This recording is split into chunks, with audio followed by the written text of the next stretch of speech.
ഓം നമ ശിവായ. ജ്യോതിഷ രത്നം ചാനലിലേക്ക് ഏവർക്കും സ്വാഗതം. ഈ വീഡിയോയിൽ ജാതകത്തിലെ ഗ്രഹനിലയിൽ അഷ്ടമ ഭാവം അഥവാ 8ാം ഭാവത്തെ സംബന്ധിച്ച് പറയാം. ഈ ഭാവം കൊണ്ട് പ്രധാനമായും ചിന്തിക്കുന്നത് ജാതകൻ്റെ ആയുസ്, അരിഷ്ടതകൾ, മരണം തുടങ്ങിയ കാര്യങ്ങളെ സംബന്ധിച്ചാണ്. ഒരു ജാതക പരിശോധനയിൽ ഏറ്റവും പ്രഥമ ഗണനീയമായ പരിഗണനയുള്ള ഭാവമാണ് ഈ ഭാവം. കാരണം ഒരു വ്യക്തിക്ക് ആയുസ് ഉണ്ടെങ്കിലല്ലേ മറ്റെന്തൊക്കെയുണ്ട് എന്ന് നോക്കേണ്ടതുള്ളൂ. അല്പായുസായ ഒരു ജാതകക്കാരന് എന്തൊക്കെയുണ്ട് എന്ന് പറഞ്ഞാലും ഒരു കാര്യവുമില്ല എന്നതാണല്ലോ വാസ്തവം.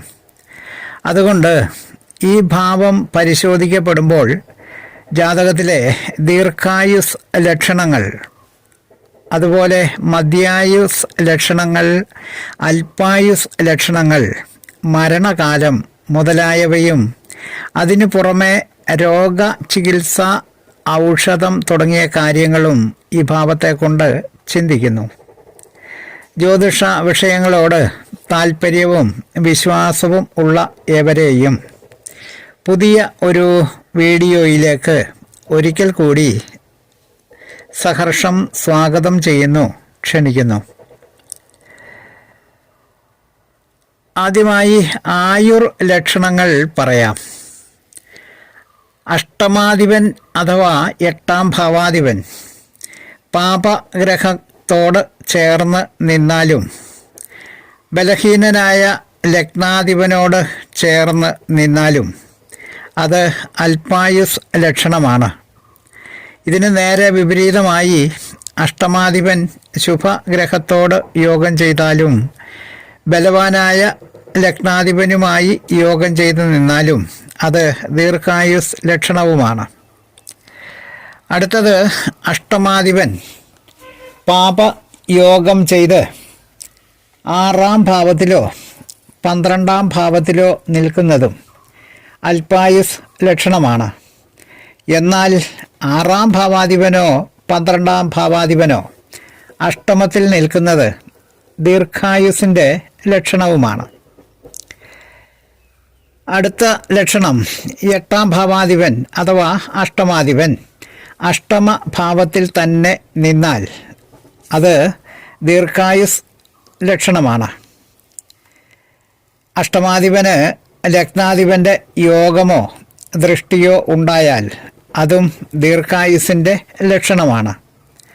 അത് അനിഷ്ട സ്ഥാനങ്ങളിൽ ആയിരുന്നാൽ പോലും ആയുർദോഷം ഉണ്ടാകുകയില്ല.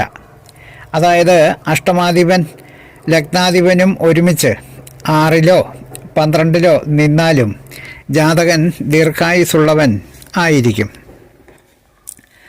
അടുത്ത ലക്ഷണം ക്ഷീണചന്ദ്രൻ അഥവാ ബലഹീനനായ ചന്ദ്രൻ ലഗ്നഭാവത്തിൽ നിൽക്കുകയും സൂര്യൻ പാപയോഗം ചെയ്ത് 7ാം ഭാവത്തിലും നിന്നാൽ ജാതകൻ ഒരു അല്പായുസായിരിക്കും.